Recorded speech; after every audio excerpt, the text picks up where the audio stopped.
आपको पढ़ाने में मिस की थी वो मैं बताना चाहता हूँ। वो ये है कि आपके पास मिसाल के तौर पे अगर आपके पास लेट सपोज एक वेरिएबल है सम और उसको हम सी आउट करते हैं तो एक मिनट जरा रुकिएगा,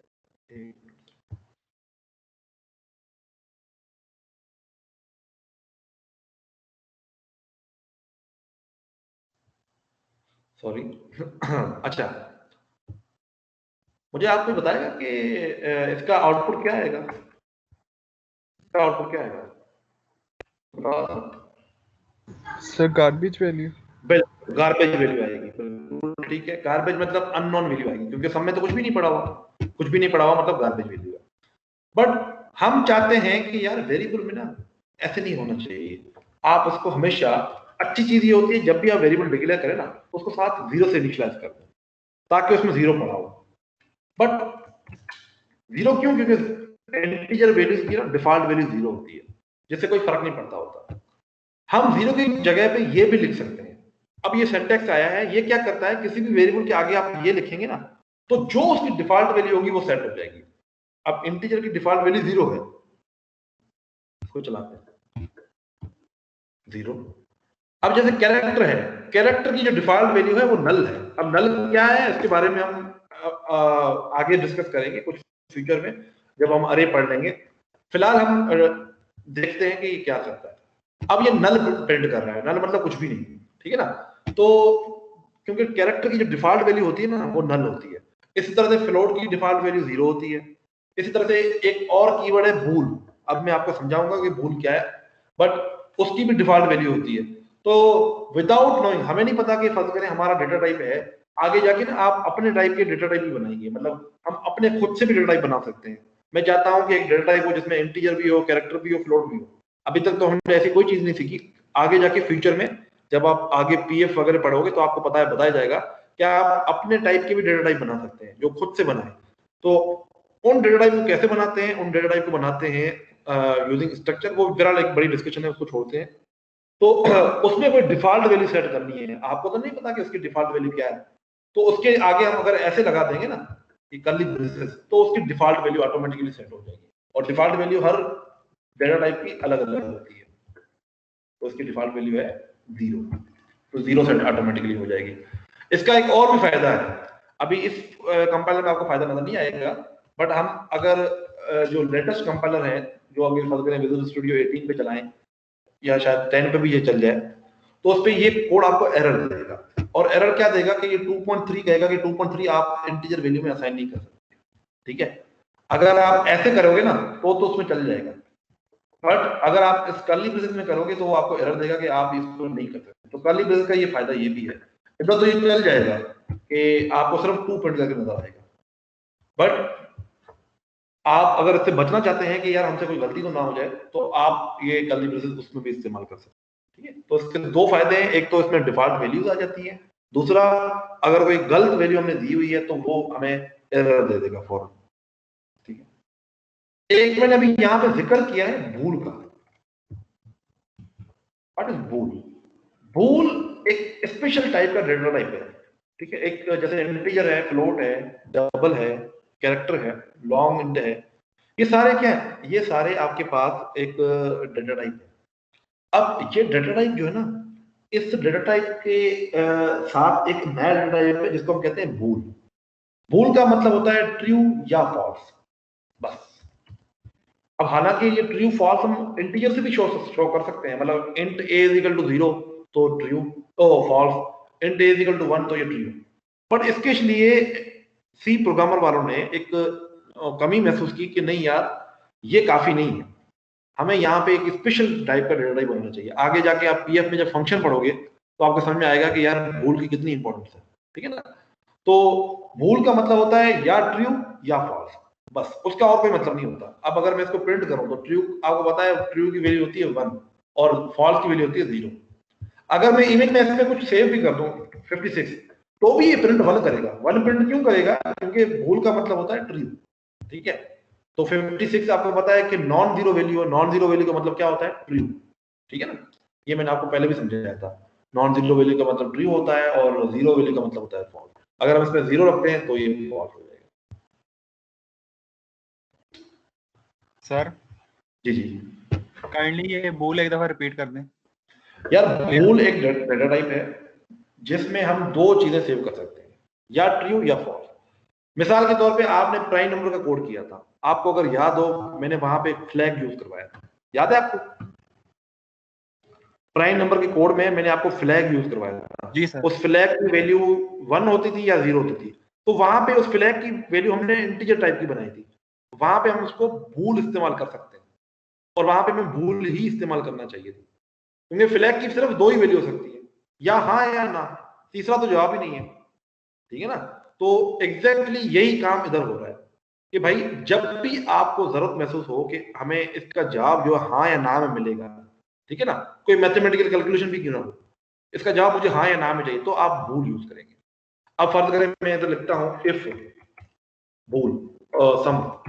अब अगर सम में ट्रू पड़ा होगा तो ये चलेगा, अदरवाइज नहीं चलेगा। अगर ट्रू पड़ा हुआ है तो ये सी आउट होगा, क्योंकि अभी ट्रू पड़ा हुआ है तो ये सी आउट हो जाएगा। बट अगर इसमें फॉल्स पड़ा होगा तो ये नहीं चलेगा। बट इसके अंदर इसके अलावा कोई और वैल्यू नहीं सेव कर सकते। तो इस बूल का बहुत एप्लीकेशंस हैं। हमने टॉस करनी है, हमने एक सिमुलेशन बनानी है, हमने एक प्रोग्राम बनाना है जिसमें हमने टॉस को शो करना है। मैं आपको कहता हूं टॉस करें। अब टॉस में तो जाहिर सी बात है, कोई सिक्का तो है नहीं कि आप चलाएंगे, आप एक रैंडम नंबर क्रिएट करेंगे और उसको बूल में रख देंगे।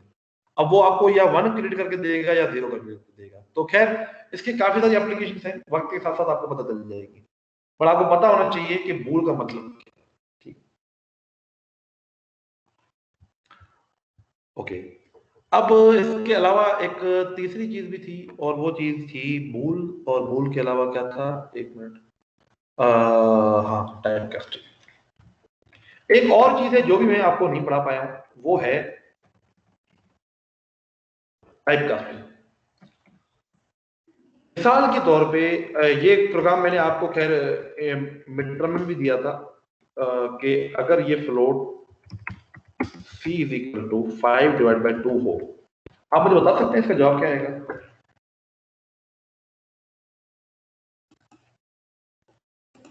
सॉरी इसका जवाब क्या है?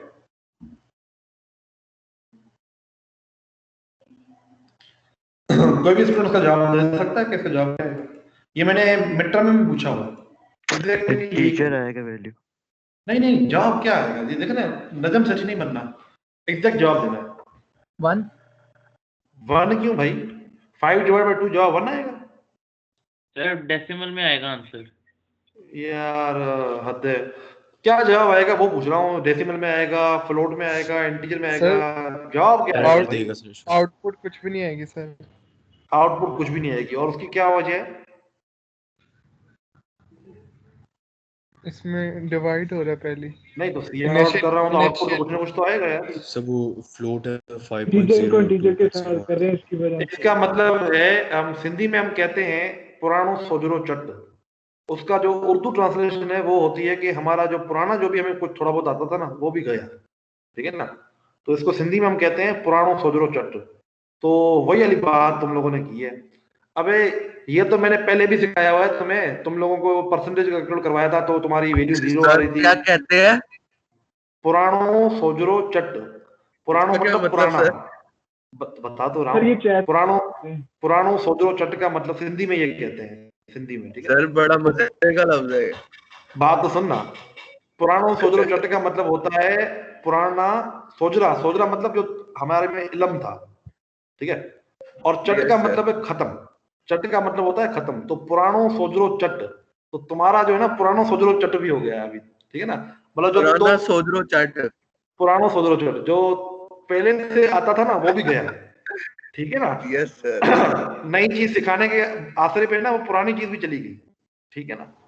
अब भाई मैंने आप लोगों को जब परसेंटेज कैलकुलेट करवाया था तो मैंने आपको बताया था कि ये इंटीजर टू इंटीजर डिवीजन हो रही है। तो जब भी इंटीजर को इंटीजर से डिवाइड करोगे तो उसका जवाब इंटीजर में आएगा। पहले ये सवाल होगा फिर ये असाइन होगा इसको। ठीक है? तो इसका जवाब हमेशा 2 आएगा। 2 ही। ये मैंने मिड टर्म में भी दिया हुआ है। ठीक है? मुझे लगता है मुझे बोनस नंबर नहीं देने चाहिए थे। अच्छा जी, ओके। अब इसका हल क्या था कि हम इसको 5.0 कर दें।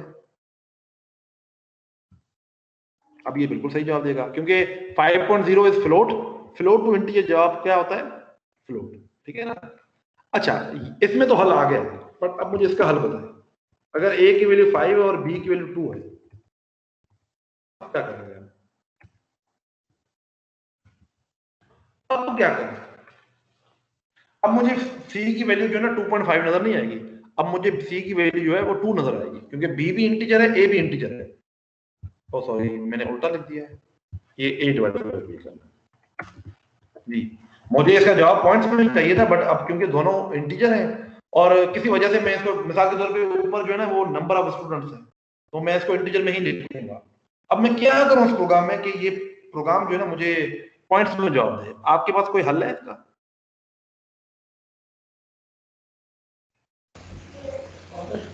सर 5.0 और 2.0 लिख सकते हैं। नहीं नहीं नहीं नहीं, 5.0 इधर लिखेंगे तो क्या फर्क पड़ेगा इधर ऐसे?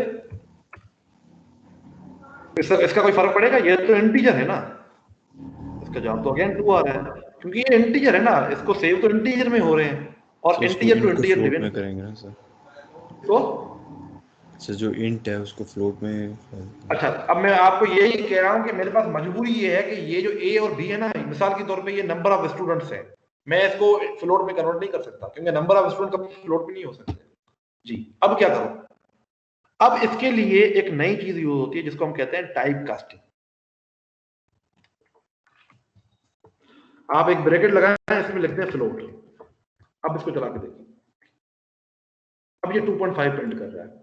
क्यों 2.5 प्रिंट कर रहा है? क्योंकि हमने इसको टाइप कास्ट किया है। अब टाइप कास्टिंग क्या होती है? आप लोगों ने फिल्मों में सुना होगा कि यार इस फिल्म में ये कास्ट हो गया है, इस फिल्म में ये कास्ट हो गया है। कास्टिंग का मतलब क्या है? लेट सपोज हम मिसाल लेते हैं, शान का ले लेते हैं, ठीक है ना, पाकिस्तानी एक्टर शान। अब शान जो है वो किसी फिल्म में अगर वो साइन होता है, वो एक नॉर्मल इंसान है, ठीक है ना, वो एक नॉर्मल इंसान है, पाकिस्तानी है। बट अगर वो किसी फिल्म में साइन होता है तो वो या तो as a actor leading role या एज ए सपोर्टिंग रोल या एज ए नेगेटिव रोल वो उसमें जाएगा। असल में शान एक नॉर्मल इंसान है, बट हमने उस फिल्म के लिए उसका रोल चेंज कर दिया, ठीक है ना। एग्जैक्टली अब जैसे इमरान खान है, एक नॉर्मल इंसान है, बट अभी हमारे लिए क्या है, वो एक वजीर आज़म, ठीक है ना। एग्जैक्टली हमने क्या किया, इसका रोल चेंज कर दिया। इधर ए और बी क्या है? ए और बी इंटीजर ही है, पर हमने इसका जवाब जो है ना, हमने कह दिया कंपाइलर को कि इसका जवाब बेशक ये इंटीजर है, बट तुम इसे टाइप कास्ट करो। टाइप कास्ट करो मतलब कि तुम इसको जबरदस्ती फ्लोट में कन्वर्ट कर दो। अब इसका जो जवाब आएगा ना वो फ्लोट में आएगा। ए और बी तुम्हारे अभी भी इंटीजर में ही रहेंगे, बट इसका जो जवाब आएगा ना वो फ्लोट में आएगा, इसलिए इसका जवाब आ रहा है 2.5। इसको हम कहते हैं टाइप को कास्ट करना। इसका एक और मिसाल देता हूं, आपको ज्यादा समझ आएगा। मैं लेट सपोज यहां पे लिखता हूं int a is equal to 65 और इस a को प्रिंट करवा दूं, तो जाहिर सी बात है 65 प्रिंट होकर नजर आएगा आपको।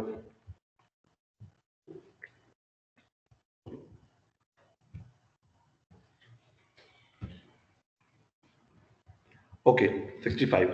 बट अगर मैं कहता हूं यार ये इसका जो ना, इस पे ASCII कैरेक्टर क्या होगा, आप इसके फौरन पीछे लिख दें 4, इसको टाइप कास्ट करते हैं, ब्रैकेट लगा के ना इसको टाइप कास्ट करते हैं। तो अब ये आपको 65 पे कैरेक्टर प्रिंट करके दिखाएगा। अब देखिएगा क्या होगा। अब ये ए प्रिंट करके दिखा रहा है, हालांकि यहाँ पे हमने सी आउट कैसे किया है, एक इंटीजर को, बट उसके आगे ब्रैकेट लगा दिए, तो ये क्या करेगा, ये आपको उसको टाइप कास्ट कर देगा। तो टाइप कास्टिंग वहां पे इस्तेमाल होती है नॉर्मली जहां पे कोई फार्मूला है, मिसाल के तौर पे आप एक फार्मूला लिख रहे हैं, ठीक है, और लिख रहे हैं इंट नहीं float y is equal to a divide by b plus 2। अब इसमें आपको पता है कि a और b है ना इंटीजर है, तो आप इसके आगे जो है ना वो टाइप कास्ट कर देते हैं, फ्लोट कर देते हैं, ताकि इसका जवाब जो है ना, मिसाल के तौर पे मैं a और b को ना चेंज नहीं कर सकता, ये इंटीजर ही रखूंगा, तो आप इसको टाइप कास्ट कर दें ताकि इसके y का जवाब है ना वो फ्लोट में आए। तो टाइप कास्टिंग आप यूज कर सकते हैं जब भी आप चाहें, ठीक है। तो this is called type casting. हमने अब 3 चीजें पढ़ी हैं। पहली चीज हमने पढ़ी टाइप कास्टिंग, कि आपके पास फ्लोट और ये बूल क्या होता है, ठीक है। उसके बाद हमने टाइप कास्टिंग को पढ़ा, और तीसरी चीज हमने क्या पढ़ी थी, कर्ली ब्रेसेस के डिफॉल्ट वैल्यूज कैसे सेट होती है डायरेक्ट। क्लियर? तो ये 3 छोटी छोटी चीजें थी जो मैंने मिस कर दी थी, तो मैं बताना जरूरी था आप लोगों को। ओके ओके 2 मिनट की ब्रेक ले लेते हैं, मैं भी थक गया हूँ, तो उसके बाद थोड़ा सा कंटिन्यू करते हैं। तब तक कोई आप लोग कोई बात करना चाहते हैं कोई?